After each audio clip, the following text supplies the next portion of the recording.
அத்தியாயம் 6. தானியாவும் அந்திதாவும் காலேஜிற்கு ஆட்டோவில் வந்திருந்தனர். அட்மிஷனுக்காக பிகாம் டிபார்ட்மெண்ட் ஹெச்ஓடியிடம் கேட்டுக்கொண்டிருந்தனர். இல்லம்மா, இந்த டிபார்ட்மெண்ட்ல சீட் இல்லை, எதுக்கும் நீங்க பிரின்சிபல் கிட்ட ஒரு வார்த்தை கேட்டு பாருங்க. சரிங்க சார், தேங்க்ஸ் என்று சொல்லிவிட்டு பிரின்சிபலை பார்க்க சென்றனர். சார், பிகாம் டிபார்ட்மெண்ட்ல ஒரு சீட் வேணும் சார் என்று பிரின்சிபலிடம் அந்திதா கேட்டான். இல்லையேம்மா, அந்த டிபார்ட்மெண்ட்ல ஆல்ரெடி சீட்டெல்லாம் ஃபுல் ஆயிடுச்சேம்மா. சார் ப்ளீஸ் சார், எப்படியாவது ஒரு சீட் அட்ஜஸ்ட் பண்ணுங்க சார். அப்படியா, சார் வெயிட் பண்ணுங்க என்று சொல்லிவிட்டு தன் முன் இருக்கிற சிஸ்டத்தில் டீட்டெயில்ஸ் பார்த்துவிட்டு, பிகாம் சிஏல 4 சீட்டு இருக்கு, அந்த டிபார்ட்மெண்ட்ல ஜாயின் பண்ணுங்க. ஒருவேளை பிகாம் டிபார்ட்மெண்ட்ல அட்மிஷன் போட்ட யாராவது டிபார்ட்மெண்ட் மாறினாலோ இல்லை யாராவது வரலன்னா நான் உங்களுக்கு அந்த டிபார்ட்மெண்ட்ல மாற்றி தரேன். இல்லைனா நீங்கள் பிகாம் சிஏ தான் படிக்கணும். உங்களுக்கு ஓகேனா நீங்கள் அட்மிஷன் போட்டு போங்க, இல்லைனா வேற காலேஜ் பார்த்துக்கோங்க. யோசிச்சு சொல்லுங்க. அந்திதா சிறிது நேரம் யோசித்து விட்டு, சரிங்க சார், நான் ஜாயின் பண்ணிக்கிறேன். தட்ஸ் குட், அப்போ போயிட்டு வாங்க. அந்திதாவும் தானியாவும் அட்மிஷன் முடித்துவிட்டு காலேஜை விட்டு வெளியே வந்து ஆட்டோவிற்காக காத்து கொண்டிருந்தனர். அப்போது ஒரு ஆட்டோ அங்கே வர அதை மறித்து ஏறி ஷோரூம் போக சொன்னால் ஆட்டோவும் ஷோரூம் போய் கொண்டிருந்தது. அங்க எதுக்கு தானியா போறோம்? ஓ, உனக்கு தெரியாதுல்ல, எனக்கு அப்பா ஸ்கூட்டி வாங்கி தராரு. நேற்று தான் அட்வான்ஸ் கொடுத்தாச்சு, இன்னைக்கு டெலிவரி எடுக்க போறோம். அப்படியா? ஓகே ஓகே, என்ஜாய் தான். அப்போ ஸ்கூட்டிலே காலேஜுக்கு டெய்லி வந்துடலாம்ல? கண்டிப்பா அந்திதா. தானியா ஷோரூமில் ஸ்கூட்டியை செக் பண்ணி எடுத்துக்கொண்டு ரோட்டிற்கு வந்தாள். அந்த புது ஸ்கூட்டியை தானியா முதலில் ஓட்டி பார்த்தாள். புது வண்டி என்பதால் அது கட்டுப்பாட்டு இல்லாமல் சிறிது நேரம் பயணத்திற்கு பிறகு அவள் கட்டுப்பாட்டுக்கு வந்தது. எவ்வளவு வேகமாக போக முடியுமோ அவ்வளவு வேகமாக சென்றாள் தானியா. தானியா, ஏன் இவ்வளவு வேகமா போற? மெதுவா போ, பயமா இருக்கு. அதெல்லாம் முடியாது. லூசு, புது வண்டியில இவ்வளவு வேகம் போக கூடாது, அதுக்காவது மெதுவா போ. சரி சரி, பயப்படாத அந்திதா. தானியா மெதுவாக சென்றால். சிறிது தூரம் சென்ற பிறகு அந்திதாவிடம் கொடுத்து வண்டியை ஓட்டி பார்க்க சொன்னாள் தானியா. அந்திதா ஸ்கூட்டியை நிதானமாக ஓட்டி சென்றால். இருவரும் தானியா வீட்டிற்கு வந்து சேர்ந்தனர். என்ன தானியா, வண்டி எப்படி இருக்கு? நல்லா இருக்குப்பா, ரொம்ப தேங்க்ஸ். அப்புறம் அப்பா நாளைக்கு ஒரு நாள் தான் இங்கே இருப்பேன், அப்புறம் வேலைக்கு போயிடுவேன். வேற ஏதாவது ஒரு பிளான் இருக்கா? எந்த பிளானும் இல்லை டாட். நீங்கள் நல்லா ரெஸ்ட் எடுங்க. ஓகேம்மா, தேங்க்ஸ். அப்பா, நான் அப்படியே அந்திதா வீட்டுக்கு போயிட்டு நான் நைட் டின்னருக்கு வரட்டுமா? போயிட்டு வாமா.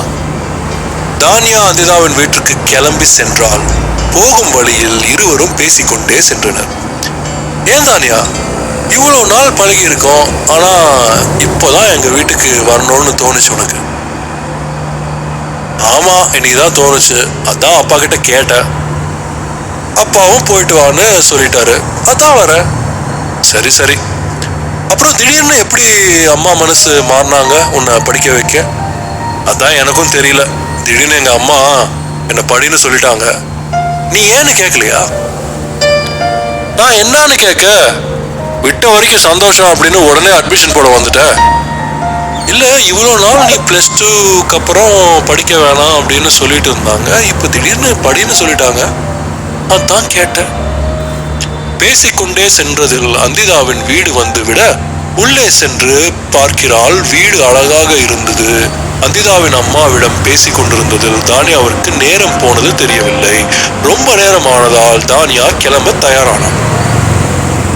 அப்புறம் ஆண்டி, நான் கிளம்புறேன், இன்னொரு நாள் வரேன், பேசலாம். இருமா, காஃபியாவது குடிச்சிட்டு போ. சரி ஆண்டி. அந்திதா அப்போ அங்கே வந்தாள்.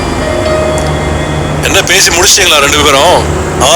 முடிஞ்சது என்று சுற்றும் முற்றும் பார்த்தால் அங்கே சில போட்டோக்கள், அதில் ஒரு குழந்தையின் போட்டோவும் இருந்தது. அதை பார்த்து தானியா வேகமாக அந்திதாவை கூப்பிட்டு அவள் சுழியின் முழுங்கையின் மேல் பகுதியை மேலே ஏற்றிவிட்டு பார்க்கிறாள். என்ன தானியா பாக்குற? அந்திதா என்ன பண்ற என்று கேட்க அதை எதையும் சட்டை பண்ணாமல் தானியா அவள் 2 கையும் மாறி மாறி பார்த்தாள். என்னடி பண்ற, லூசு மாதிரி என்னமோ பண்ணிட்டு இருக்க? ஒன்னும் இல்ல, இந்த போட்டோல கையில உனக்கு இந்த இடத்துல ஒரு சிம்பிள் இருக்குல்ல, அது போட்டோல பார்க்க நல்லா இருக்கு, அதான் பார்த்தேன். ஆனா அது உன் கையில இல்லையே, ஏன்? லூசு, அது என் போட்டோவே இல்லை. அப்படி என் கையில எப்படி இருக்கும்? ரெடி சொல்ற, உங்க வீட்டுல உன் போட்டோ இல்லாம வேற யார் போட்டோ இருக்கும்? எங்க வீடுனா என் போட்டோ மட்டும்தான் இருக்கணுமா என்ன? அப்புறம் வேற யார் போட்டோ இருக்கும்? உனக்கு தான் கூட பிறந்தவங்க யாருமே இல்லையே. கூட பிறந்தவங்க இல்லைன்னு தான் சொன்னேன், பிறக்கவே இல்லைன்னு நான் சொல்லவே இல்லையே. என்னடி குழப்புற?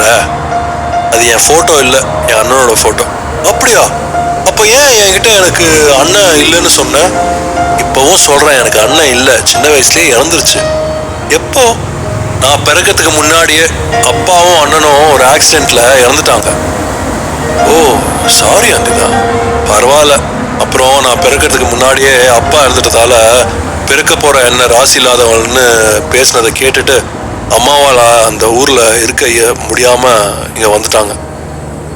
சாரி அந்திதா, நீங்க மறந்துருந்த விஷயத்தெல்லாம் நான் தேவையில்லாம ஞாபகப்படுத்திட்டேன். விழுதானியா, இதுல என்ன இருக்கு? தெரியாம தானே கேட்டேன்.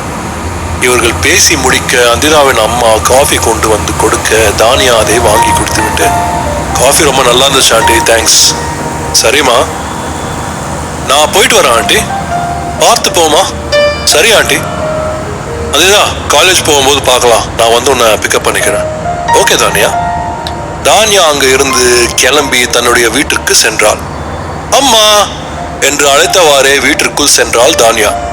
வா வா, வந்துட்டியா? உனக்காக தான் வெயிட்டிங். சீக்கிரம் ஃபேஸ் வாஷ் பண்ணிட்டு வா, சாப்பிடலாம். சரிம்மா. தானியா ஃபேஸ் வாஷ் செய்து விட்டு சாப்பிட டைனிங் டேபிள் அமர்ந்தாள். என்ன ஸ்பெஷல்மா இன்னைக்கு? இன்னைக்கு வத்த குழம்புமா. சரி சரி, ரொம்ப பசிக்குது, சீக்கிரம். தானியாவின் அம்மா இருவருக்கும் பரிமாறிவிட்டு அவளும் சாப்பிட அமர்ந்தாள். அப்பா, இன்னைக்குதான் அந்திதாவோட அண்ணனை பத்தி தெரிஞ்சுக்கிட்டேன். அந்திதா அவனுக்கு அண்ணன் தான் இல்லைல்ல? இல்லப்பா, நாம தான் அப்படி நினைச்சிட்டு இருந்தோம். ஆனா அவளுக்கு ஒரு அண்ணா இருக்கான். ஆனா அவன் சின்ன வயசுலயே இறந்துட்டான், அதான் நமக்கு தெரியல. ஓஹோ சரிம்மா, இப்ப ஏன் இதை சொல்ற? இல்லப்பா, அவங்க அண்ணன் போட்டோவை பார்த்தேன். அதுல அவங்களுக்கு முழுங்கைக்கு மேல ஒரு சிம்பிள் வித்தியாசமா இருந்துச்சு. அதான் அதை பத்தி கேட்கலான்னு பார்த்தேன். பட் அவங்க ஃபீல் பண்ணுவாங்கன்னு கேட்கலப்பா. அப்படியா? அந்த சிம்பிள்ல உனக்கு என்ன தெரிஞ்சது? என்னன்னு தெரியல, ஆனா அது பழங்கால சிம்பிள் மாதிரி தெரிஞ்சது. அப்படியா? அப்போ நெக்ஸ்ட் டைம் போகும்போது அந்த சிம்பிளை போட்டோ எடுத்துட்டு வா. முடிஞ்ச அளவுக்கு நான் டீட்டெயில் ஏதாவது கிடைக்குமான்னு பார்க்குறேன். Okay date. பேசிக்கொண்டே சாப்பிட்டு முடிக்க குட் நைட் சொல்லிவிட்டு தூங்க சென்றார் 3 பேரும். காலையில் தானியா ஃப்ரெஷ்ஷாக எழுந்து வந்து தன் அம்மாவிடம் காஃபி கேட்கிறாள். மேடம் எழுந்து வந்த உடனே காஃபி வேணுமாக்கும். போய் முதல்ல ப்ரஷ் பண்ணிட்டு வா, அப்புறம் தரேன். சரி. அப்படியே அப்பாவை எழுப்பிவிடு. ஏமா, அப்பா ரெஸ்ட் எடுக்கட்டுமே. எழுந்து குளிச்சுட்டு சாப்பிட்டு ரெஸ்ட் எடுக்கட்டும், போய் எழுப்பி விடுமா. சரி சரி என்று சொல்லிவிட்டு அப்பாவை எழுப்ப செல்கிறாள் தானியா. அப்பா அப்பா எழுந்துருங்க. அப்பா எந்திரிங்கப்பா. இன்னைக்கு நான் ரெஸ்ட் எடுக்க விடுறேன்னு நேற்று நீ சொன்னலம்மா, அப்புறம் ஏன் எழுப்புற? நானும் அதான் அம்மா கிட்ட சொன்னேன். ஆனா அம்மா தான் நீங்க எந்திரிச்சு குளிச்சுட்டு சாப்பிட்டு ரெஸ்ட் எடுக்கலான்னு சொல்லிட்டாங்க. இப்ப நீங்க எந்திரிக்கலன்னா அம்மா வருவாங்க, எப்படி வசதி? ஐயோ, நானே எந்திரிச்சிடம்மா. உங்க அம்மா வந்து ஒரு பக்கெட் தண்ணியை ஊத்தி இங்கேயே குளிப்பாட்டிடுவா. அவ்வளோ பயமா அம்மா மேல உங்களுக்கு? பயம் இல்லடா, பாசம். அதெல்லாம் உனக்கு இப்ப புரியாது, விடு. ஓகே, சீக்கிரம் ப்ரஷ் பண்ணிட்டு வாங்க, அம்மா காஃபி போட்டு தரேன்னு சொல்லிடுறாங்க. Okay done. இருவரும் ப்ரஷ் செய்து விட்டு வந்து ரெடியாக இருந்த காஃபியை எடுத்து கொடுத்தனர். அப்புறம் தானியா, இன்னைக்கு என்ன பிளான் நீ போட்டிருக்க? இன்னைக்காப்பா, இப்போ காஃபி குடிச்சதுக்கு அப்புறம் எழுந்து குளிச்சுட்டு சாப்பிட்டுட்டு அப்புறம் இன்னைக்கு ஃபுல்லா டிவி பார்க்க போறேன். நீ சொல்ல வந்ததை பார்த்தா பெரிய பிளான்னு நினைச்சேன். பார்த்தா இப்படி சட்டுன்னு முடிச்சிட்ட. இப்போதைக்கு இதுதான் பிளானு.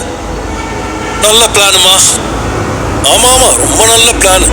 நீங்க செல்லம் கொடுத்து கொடுத்து வீட்டில் ஒரு வேலை கூட உங்க மக பார்க்கறதில்ல. ஒழுங்கா உங்க மகளை இன்னைக்கு எனக்கு வீட்டை கிளீன் பண்ண ஹெல்ப் பண்ண சொல்லுங்க, இல்லைன்னா 2 பேருக்கும் அடிவிடும். வீடு கிளீன் பண்ணுமா?